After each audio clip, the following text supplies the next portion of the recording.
那刚刚有提到说，既然我把这么多的资料都可以结合起来，其实搭配工具运用，我这边就举一个案例来示范给大家看。比如第一块，我们知道我们有一些高价值的会员了，而且也发现说，他们其实近期都有在关注一些精品的部分。那我整个在会员旅程的沟通的时候，还可以去结合运用，比如说第一段，我们可能透过 AP Push 去做精准上面的沟通，去通知他可能有一些新品上了，那还可以去结合到他的下一个动作，比如说他今天是不是真的有点击，有没有进站了？那如果没有点击呢，那我们就可以去做分流的动作。那有进站的人，可能再搭 APP 再去搭配可能站内的一些商品推荐。那他如果购买了，那没有购买了，就可以再去做下一动的 action。同样的，他如果没有点击了，我们可能换一个沟通方式，透过 email 去跟他做沟通。那一样，如果发 email 了，可能又遇到，他有开信，但是还没有买，是不是还要再换不同的管道再去跟这个会员沟通？以及他如果连开信都没有开信了，是不是可能还要搭配一些广告的一些什么样其他的方式去跟这一个会员再去做沟通？所以透过一个个人化的旅程，可以让我们在不同的节点上面，怎么样去达到一个更好的一个接触点？那这个就是在结合上面标签资料上面的运用，就可以做到更细致化的工具搭配。好，刚刚我们蛮多篇幅其实讲到了所谓的受众跟商品。那商品这边分析，我觉得在基于标签，我们还可以做得更多。那刚刚提到，我们既然可以透过人的标签圈到很多，可是请问这些人应该推什么品呢？我们怎么去做沟通的切角是什么？所以这个章节带大家来分享一下。好，第一块受众标签决定了，我们就要圈什么人。那商品分析代表我们要选哪一些品，讲什么话。所以第一段推什么品，等一下我跟大家分享一下，怎么样透过一个报表去找出哪一些商品要推给哪一些人，甚至是因为我们去把商品也做了标签化的一些分析资料，我们可以去知道说，到底这样的商品带有怎样的特征，可不可以结合出更不一样沟通素材的口吻。好，所以这张图大家来看一下，这张图叫做商品四象限。我们把一个商品身上也可以去体现它的商品标签，所以透过一张图表，我们可以去知道说，我们今天哪一些商品的特征，比如说它可能是成分的，它可能今天是防水的，它可能今天是保湿的。那找出来哪一些的商品特征可能是我们现在明星的主力，那哪一些可能是我们现在会有高转换的，但是流量还没有的，就可以把它搭配出来。所以像我这边举的例子，就是很多人买，但是它可能低客单饮料品，跟它可能是很小众在看的高特价，它的性质一定是不同，那我就要结合不同的打法。好，所以刚刚我就有提到一个关键点哦，左边我们上半场用很多篇幅跟大家介绍了人的标签，他是谁，他在站外的兴趣有哪一些特征的部分就可以做了解。那货的部分就是商品，商品部分就去看它是怎样的品类，它有怎样的一些功效，它可能是怎样的一些系列款式，它可能是我们的引流款，是我们明星主打商品。那透过了人有人的标签，商品有商品的标签，去把这两者透过标签去做一个更完整的一个 mapping。好，所以我们就可以创造一个效果是，每一组不同的受众对应到不同的商品。那为什么配这样商品？他们可能共同特征是，就举刚刚的例子，一个人身上带有防水就是兴趣特征，刚好这个品牌里面以防水也是他们的功效的一个主力产品，所以透过这两者的结合，我们就可以去把这些的商品标签跟人的标签去找到更精准的素材的一些结合，那就可以去创造说，可能有些明星商品，或者是有些潜力品，甚至是有一些可能很适合去做所谓的引流款的部分，甚至是哪一些可能很适合拿来去做所谓的加价购的部分，去提高更高的一个客单的部分，这些的部分都可以去透过刚刚讲的，把人的标签资料找出来了。商品也不只是看单品，商品我们透过标签去看到商品的特征。那商品的特征不是只有看商品特征，又透过消费者在看这个商品是怎么看的，是很多人看有高转换，还是纯粹只有流量不转换？透过这样的象限图去把它匹配出来。好，那大家以为商品跟标签这样而已吗？其实还不够。我们现在还在做一件事情，我们怎么做？刚刚提到，你有没有想过，流量一个访客流量，甚至是像所谓的 SEO 流量，我们还有机会把它去创造所谓的线上数据的结合。这在讲什么呢？大家一定不陌生。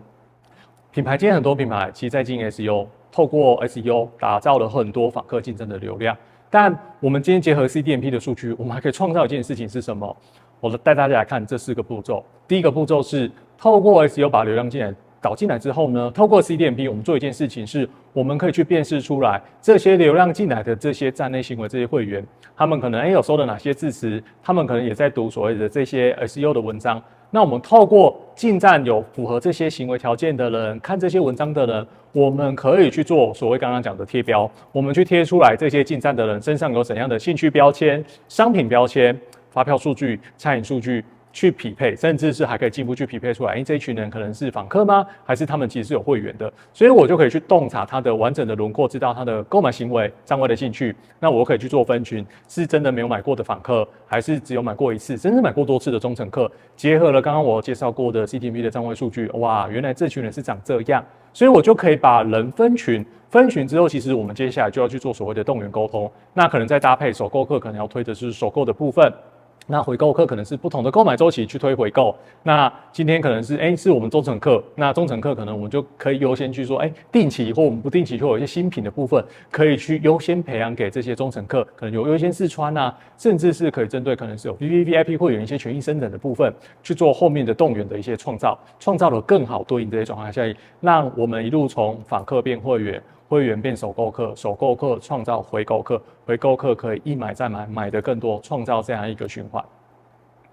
好，那刚刚透过6个章节分享了整个CDMP 数据中台，原来有这些的系统工具、功能报表运用，还有哪些 AI 模型，那就跟大家来分享一些成功案例。今天就带几个案例来跟大家分享一下。首先第一块，刚刚讲的零售不外乎就是一路从新客做到回购。那今天想要特别跟大家来分享一下注册首购跟首次回购的操作运用。第一块，我们来讲一下注册首购。注册首购，我们就提到说，我们要协助品牌，好不容易把一个注册会员注册了，怎么样在这个黄金的可能30天内去创造这一个注册人真正有购买所以我们就会协助品牌，比如说我们第一段可能注册之后的1个小时内，及时去做沟通导购。那就算当天其实没有购买，那我们可能再搭配接下来可能过了3天后，过了7天后，我们可以再去搭配，可能这些消费者可能他在浏览不同的品项，还可以去做所谓不同文案区隔，在第3天跟他沟通的东西，跟他第7天我们还可以搭配不同的案型跟优惠券，可能相对应不同的活动力道。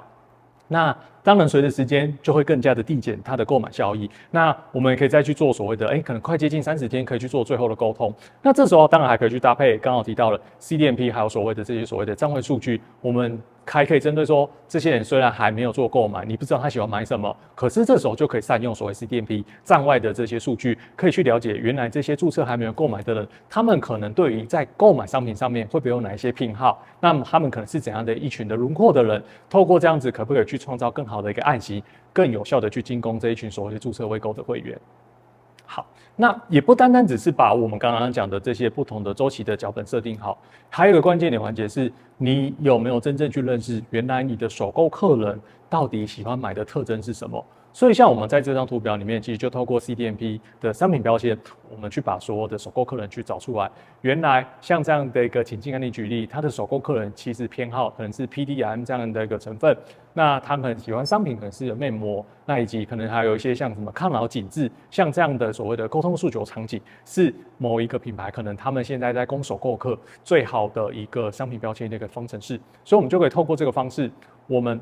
协助品牌这个美容保健品牌。我们结合了刚刚提到的，不只是把会员不同的时间点的周期脚本也设定好，我们还去了解了他这些注册客人喜欢的兴趣、商品的偏好，我们又去结合了分析这个该品牌美容保健品牌他们的首购客人通常他们的商品特征是什么，把这3者结合到位，我们创造一个良好的效益，协助这个品牌可能他在过去的时候其实注册首购率其实开始已经在下降了，可是透过我们这样的组合数据顾问的方式，我们协助品牌去创造刚刚讲这3大点的组合应用，在协助品牌整个也在大档的活动期间，其实有把它的注册首购率其实去做拉提的，甚至是比 YY 去年其实有来到更好的一个效益。好，第二个跟大家分享的案例是想要看所谓的首次的回购商品。跟大家分享一个数据就是其实一个品牌你要让你的会员留下来，那你有一个操作的关键点，很大的重点，其实你有没有好好的跟只买1单的客人去创造一个更好的一个沟通，所以我们叫做首次的回购。如果能够让一个品牌其实去任意新客购买第2次，真的有机会创造1.25倍的所谓的回购的一个营收成本效益的上面的一个提升。好，那这件事情我们就要协助品牌做一件事情，是因为我们观察过你过去90天内的这些会员首次的回购均值是多少。如果你只是操作像我这个案例，从12%提升到15%，就可以让你半年的回购 GMV 达到1.25倍。这其实很多品牌过去可能没有关注到这件事情，我今天来跟大家分享。那第一段，刚刚我提到说，首购后的3个月内，其实是一个真的很重要的一个关键点哦。那错过这个时段，真的回购率其实就会大大的减半。而且，如果真的能够在首购后3个月内有在购买，其实半年内啊，50%人真的就持续会去做回购了。所以在这90天内就会是一个黄金的时间点。好，那我们再来看另一个数据是首次回购啊，我们也发现到，用均率其实是比较低的，所以这一块的会员能够用的专属2型真的就比较少，所以怎么样去 push 更多的首次回购的会员，其实就可以去结合创造所谓的第2单的一个专属的一些券型的案型来去做一个呼应的运用，所以我们整个在协助这个品牌，我们做了什么事情呢？我们也可以去结合了，到底客人首次购买的第2单是什么？因为我们不是永远只是叫客户再来回购嘛，我们还要去了解什么样的东西是可以让客人在第2单愿意来做购买的，取得到更好的一个信任感。所以第一件事情是我们在去做所谓的商品洞察，我们去针对首购客人、首次回购的客人跟大部分客人回购的商品，其实你看很明显就有3个这个区隔。首购客就像一些气垫粉饼它的明星商品，那首次回购开始在做一些替换新整个耗材的部分，那开始也有在做一些所谓的跨品类的一些试用所以我们就抓到了，首次回购客人原来可以进攻这件事情。好，不是只有知道要推什么商品，是要有案型优惠，才能够创造客户有更好强烈购买的动机。那我们就要去结合所谓的案型的调整的部分。那不管是可能透过赖绑定，我们把一些期限的时间可以再放得更长，让所谓的首次回购客人有机会真正可以使用得到。那超过60天，如果没有回购的部分，有没有在机会去创造一个更高面额的部分来去吸引这些客人？那商品有了，案型有了，什么时间点来沟通？要沟通什么管道也很重要。所以我们就有分析了，比如说我们就搭配了在这个90天以内，我们再去区分说，购买15天后的第一次的接触，可能先透过软文的方式去做一个购买后的关怀。那在购买1个月后，第2次的接触之后，是不是可以开始去提醒说，除了他第1次购买之外，我们去提醒，可以跟他分享首次回购可以补哪些东西，甚至是刚刚我们前面有设计好的针对首次回购客户的一些用券的提醒。那当然，在第3次沟通的时候，可能开始可以更朝向以补货的方式，也可以去推荐所谓的可能本来明星商品之外的部分商品的一些回购。那当我们做完这件事情，其实就协助这个品牌，它3个月的首次回购率本来只有25%，就提升到了23%，那它整个首次回购业绩其实以 QOQ 来讲，其实又高达了快15%的成长。所以真正要创造这些的成功案例，不只是单一的数据或标签或分析而已，它其实要一连串的组合的，一路从商品的洞察，还要去区分，是看什么样客人，以及活动案型其实适合搭配哪一些店或券上面是要调整，以及我今天在做会员整个沟通旅程里面，我可能要分不同的时间点、不同的节奏，用不同的管道。那沟通有时候可能不能只是说我只想做1次而已，因为毕竟现在资料非常的碎片，消费者其实充斥了非常多的讯息，有时候可能是你就算再多1次的提醒，对他来说，我们怎么创造不是打扰，不是干扰，而是贴心，那就很仰赖于你对于你的客人他们消费的偏好，他们的生活轮廓，你真正认识了他们吗？那这一块其实就有机会透过 CDMP 的一个数据中台来协助品牌去了解这件事情。最后，刚刚大家分享完了成功案例之后，大家还记得今天路易斯想跟大家分享的解决方案是什么吗？其实我们在9APP 的 CDMP 数据中台，我们就协助品牌做了几件事情。第一块 ，CDMP 数据是可以帮助品牌把数据不只是纯粹的数字，它是有机会把它转换成成长动能的。那我们怎么做？我们协助品牌将你的 CDP 会员的地方数据资料结合了 DMP 访客，甚至是站外的这些所谓的第三方数据的这些的资料去做一个第一方跟第三方数据的整合。那也透过9APP 很强大的 AI 模型的这些资料库。那不单单只有这些数据系统，我们也搭配了专业的顾问的服务，我们协助品牌帮你把你的会员数据挖掘出更多的可能性。如果刚好我今天分享的这些题目，也都是你的品牌现在真的很想遇到的痛点，也以及你针对某几块的功能，其实是特别有兴趣的，我们都很欢迎可以来跟我们做一个联系。我相信我们应该都有机会帮助品牌这边把你的数据创造出更多的一些可能性，协助品牌做到更好的一个成长动能，更有效的一个成长的一些机会点。以上是我今天跟大家的分享，谢谢。